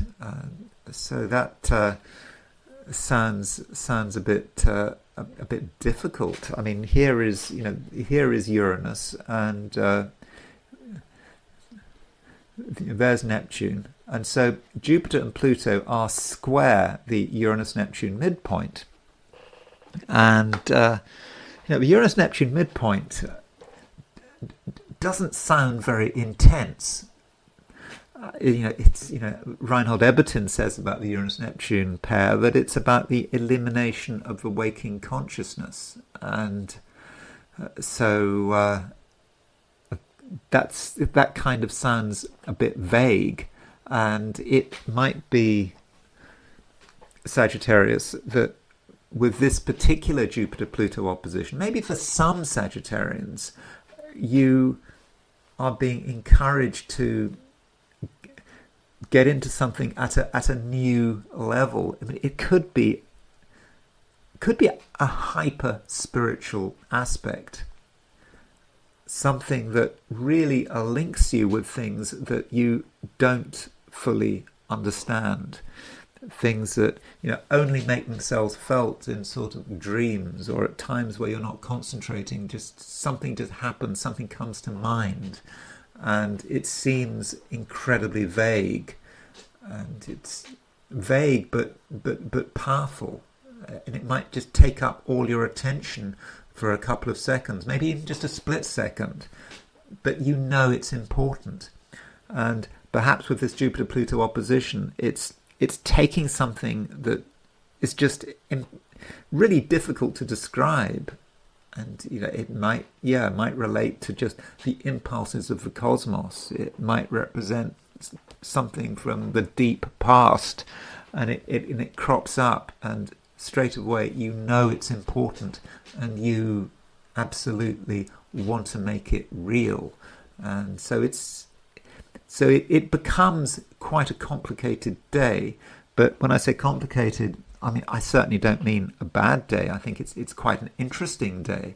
And I think Sagittarius, you can really take advantage of powerful insights, and maybe that's part of the challenge. Jupiter-Pluto opposition is not an easy aspect. It's not a relaxing aspect. So you could have an insight, and the insight itself seems vague, even trivial, but you work on this insight, and you have another insight, and you have another insight, and you keep working on it, and then things start to come together. And I'm not necessarily talking about today. This Jupiter-Pluto opposition is going to be, okay, it's exact today, but it does develop. Another thing about this Jupiter-Pluto opposition, it's not, why I think that there might well be a sort of a spiritual and inspirational side to it, is the fact that Neptune is involved as well, because we have a trine to Neptune. And so with Jupiter trine Neptune, you are thinking about things which are sort of beyond yourself. And so this might relate to your spirituality, or perhaps it might have a sort of religious side to them, but it might also be about, some idea, some very optimistic idea. You think that something might be possible in a kind of a vague way, and then Pluto comes in, and Pluto says, okay, you want to make this possible, then you're going to have to do this, and you're going to have to do that, and it's not going to be easy, and there's nothing vague about it at all. There can't be anything vague about it at all. And so you are then being really pressurized to take something which is unreal and make it real. And that is exciting. And then, the question is, Sagittarius, are you up to the challenge? Capricorn, today you want to make an impact, or at least you should be making an impact. And I think that if you make the effort to be seen and heard, then I think that you will be noticed, and people will appreciate your presence. But it might feel that there is resistance. You can be in the center of things, but there's still something holding you back. You would maybe rather be somewhere else, and this might mean that you don't really want to give things 100%. You can give things 100% if you want, but it just seems a bit of a pain, especially if things don't 100% go to plan. And I think that is possible. You might have ideas about how the day should work out, particularly if you're doing something out there in the world, perhaps relating to your work or something like that. You have these plans, but things might not 100% work out. I mean, it's not like anything bad is going to happen, but things might happen, for example, in a different order, or there might be something unexpected to deal with, or you thought something was going to happen and it doesn't happen, and so there could be just some feeling of frustration, and you might be of the view that it's best to just sort of tone things down a bit, or even retreat. I mean, I think there is a temptation to retreat, not to feel that you absolutely have to be in the center of things. But I think that this temptation should be resisted. You have what it takes. I mean, you are a sensible person. You're grounded, and you're not going to make any mistakes, really. But still, it's just not a day that feels entirely satisfactory, and matters might be made more difficult by the attitude of other people, at least how you perceive their attitude. Certain people might seem annoying. Maybe they talk too much, and you really don't want to have to bother with them. And so you're aware of other people's influence, and your first inclination, I think, is to shy away. This is not what you wanted. But I think it is important that you do give people a chance. And just because someone seems annoying, even seems disruptive, doesn't mean that that's always the way they're going to be. And it, in fact, could be that by trusting the right person, you can resolve some kind of developing deadlock. So, you might think something is stuck, but in fact, with someone's help, you can resolve the issue, and then you can sort of move forward. And even if plans have to be changed, it shouldn't be such a big deal. And whatever your ultimate aims for today, I think that there's a good chance that you can achieve them. Now, one aspect that we do have today that really needs to be discussed is an opposition between Jupiter and Pluto. So, this Jupiter-Pluto aspect, I'm not saying that it affects you in a direct way. I think there are going to be other signs that are going to be more affected by the Jupiter-Pluto opposition than you. But, if we had to define this Jupiter-Pluto opposition in any way, I would have said that it might be related to something connected with money. I mean, it is a time when a lot of people are concerned about money. In fact, you see, Jupiter and Pluto are two planets kind of related to money. Pluto as well. I mean, Jupiter, you could say, represents wealth and one's capacity for expanding things, expanding one's wealth, or perhaps spending too much money. But Pluto as well. And Pluto, we often forget that Pluto's connected with money. But think of the word plutocracy. What's rule by money, rule by people with money. And so with Pluto in Aquarius, Capricorn, I think that deep down you are concerned about money. You know that money is important, and you can see money sort of cropping up in all sorts of ways. And with the Jupiter-Pluto opposition, I think that many Capricorns may get irritated by money, but also feel that there's just something that needs to be resolved, that something just could be done better. And you may be looking at your finances, you may be looking at how other people are contributing to your finances, or indeed not contributing. Maybe some people are not pulling their weight, and you sort of kept quiet about it, and now you feel that something has to be said. There might be excuses. People might have many reasons why they can't contribute, or why they don't feel like contributing, and this is perhaps an issue that needs to be addressed. So, for example, if you are concerned about someone's attitude to money, and you haven't quite figured it out, maybe, Capricorn, this is a time to be asking questions. It might seem uneasy, but you might get the answers you're looking for. And once you understand perhaps why other people are doing what they're doing, again, particularly with money, then I think that things are going to become sort of much more straightforward. So if the issue of money does crop up today, then work out what's going on, and I think that you can find some answers there. Aquarius.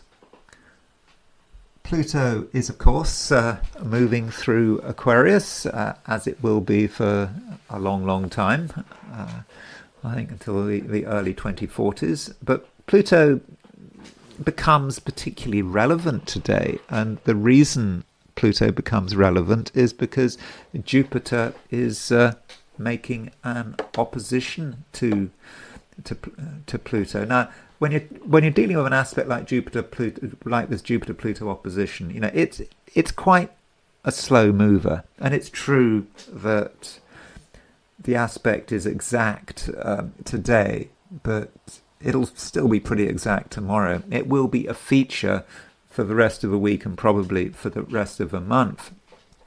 And this Jupiter-Pluto opposition could well say something about relationships. I mean, after all, Pluto is in it's in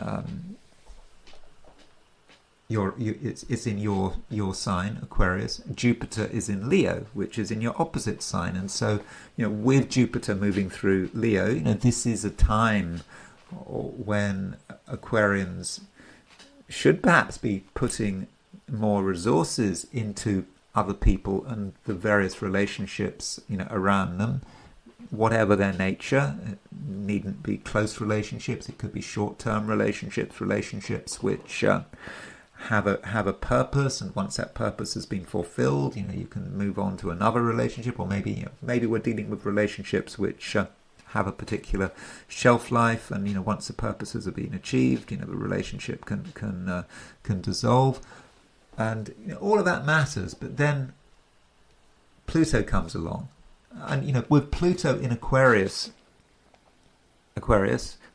this is very much about your power, how much control you have, and your ability to transform things. You want to be the one who makes the move, the one who is able to create change, perhaps to create change out of nothing.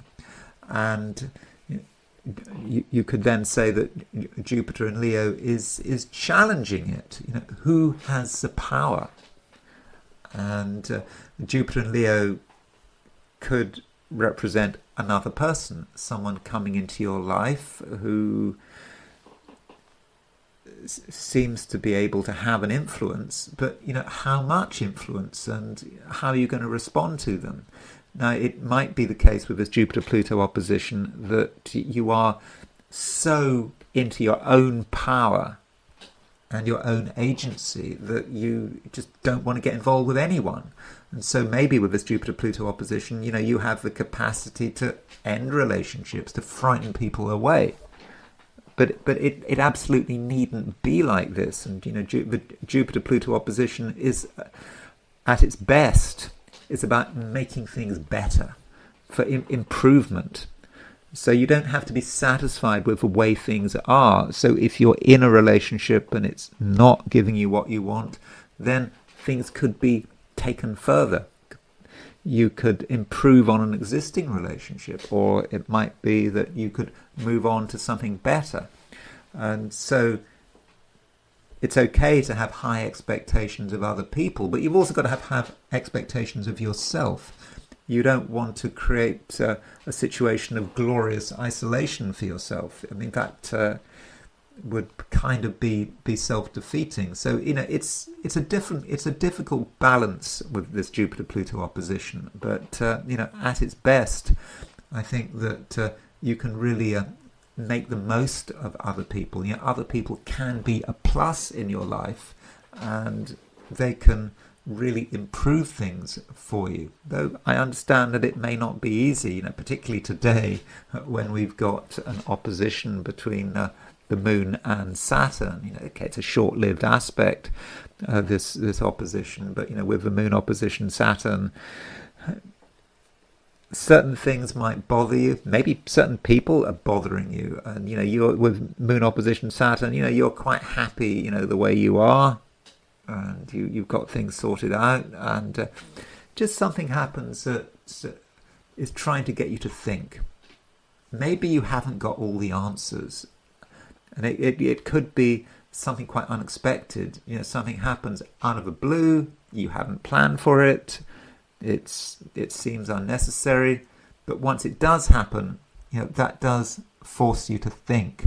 Maybe even it's kind of encouraging you to go back to the drawing board, but maybe that's not something you want to do. So if there is an unexpected event, particularly involving another person or maybe a challenge to your existing ideas, don't just be aggressive about it. Don't feel that you can just look the other way. I think that you need to be sort of open-minded and consider the possibility that if something unexpected happens, then perhaps you can actually benefit from it.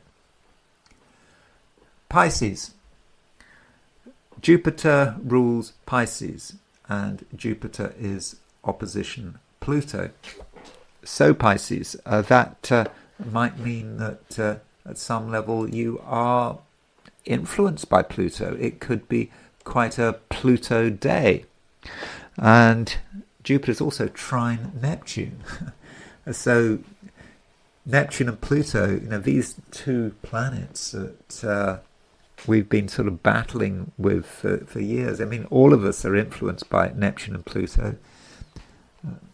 We have probably a Neptune sextile Pluto in our charts, because Neptune has been sextile Pluto since the 1950s. So it's just been completely ongoing, this Neptune-Pluto sextile. So it's a situation that is really quite sort of high level, and we're dealing with high level cosmic forces, and you are being influenced by it all. And so you, Pisces, I think that probably you would just prefer things to just be straightforward. You're looking for some basic structure. You want to be actually, in control. You want to be at the center of things. Jupiter is in Leo at the moment, and Leo is, quite an egocentric sign, and so, in terms of your ego and your boundaries, and also your pride as well, this could all matter. And then Uranus, then Pluto and Neptune come along. Pluto is a challenge. Pluto may challenge you in quite a psychological way. You become aware of something that you kind of don't really want to be aware of, but you are aware of it, and it's just not going away. And so you're forced to work it all out, and it might be that you realize that you've just been a little too structured, and some of your structures have to sort of break down a bit in order to move to the next level, whatever, in terms of whatever that next level, might be for you. And so it can, and additionally it can just represent something just powerful, that seems really powerful, that you don't want to have anything to do with, and the less you know about it, the more powerful it is.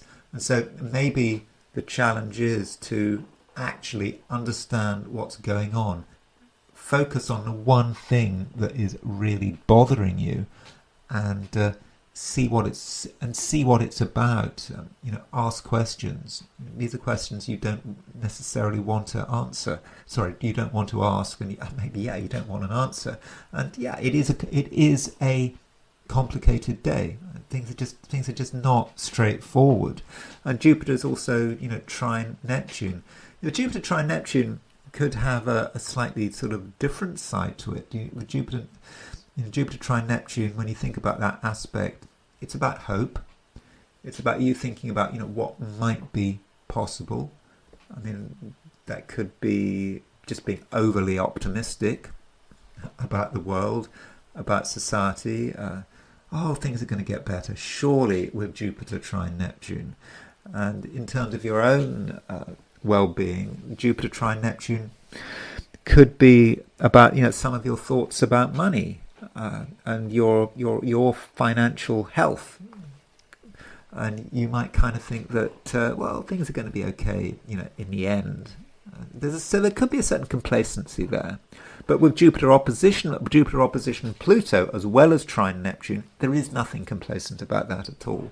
And so if you have a feeling that something needs to be done, that something is not right, then I would have said, listen to that feeling. And if you want things to be fine, as Jupiter trine Neptune wants everything to be fine, yeah, things can be fine, but you have to be ready to really understand what's going on. You have to really go into things and just not be satisfied with sort of mere surface trivialities. You've just got to really get down to the heart of things. And if you can do that, then I think you will be utilizing the Jupiter-Pluto opposition and making it work for you. And with real understanding can come security on many different levels.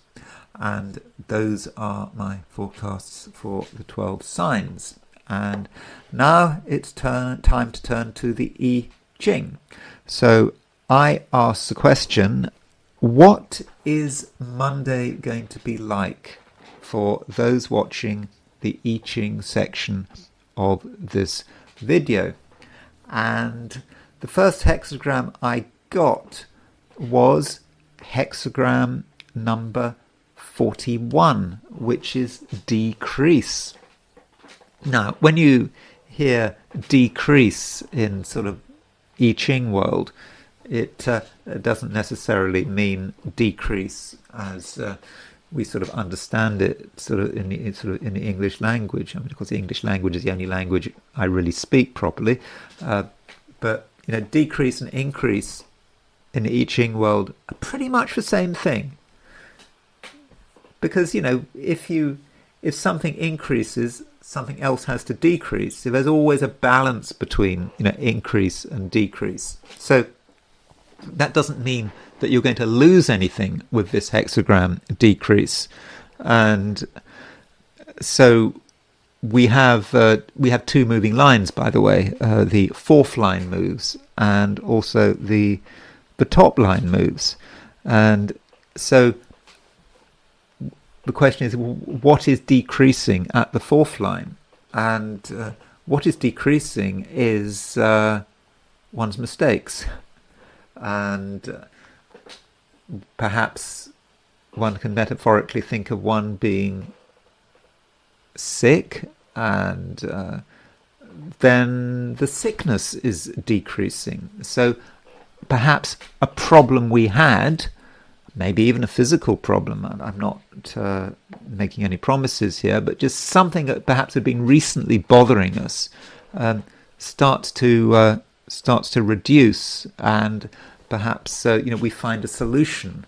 And so in fact, that fourth line is really quite positive. So if we feel that something is out of order, that something has recently gone wrong, whether it's physically, psychologically, or I don't know, maybe in terms of money or career or something else, then we understand what needs to be done, and a solution is at hand. And if we're honest with ourselves, then we can really start to reduce the problem. So you can see that decrease is not necessarily a bad hexagram. And the sixth line moves. And so with the top line moving, the whole process of decrease is kind of coming to an end, because we go from the bottom to the top. So it is almost like decrease is switching to increase, and it's saying it's okay to increase. It's okay to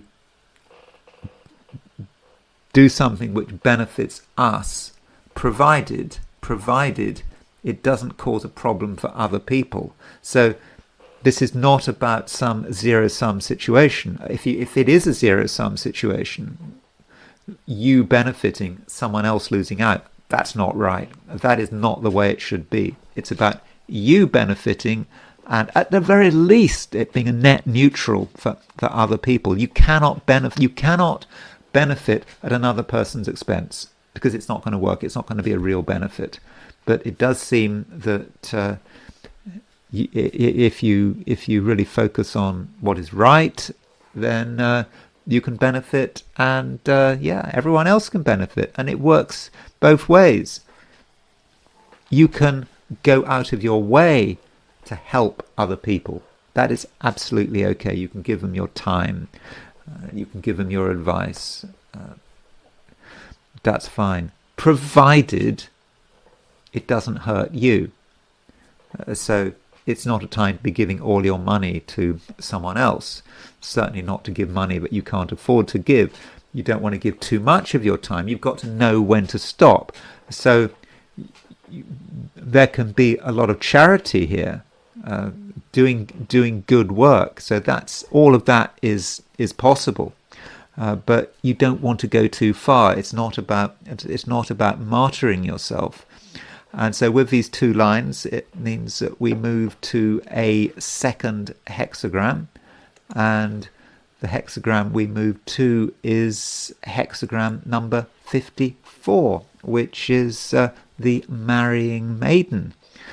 And the marrying maiden is a hexagram about taking things slowly. The marrying maiden, she's in a hurry to get married, and so her inclination is to be quick, get it done. But that's not the right approach. So the right approach of the marrying maiden is to take things slowly. There's things we want.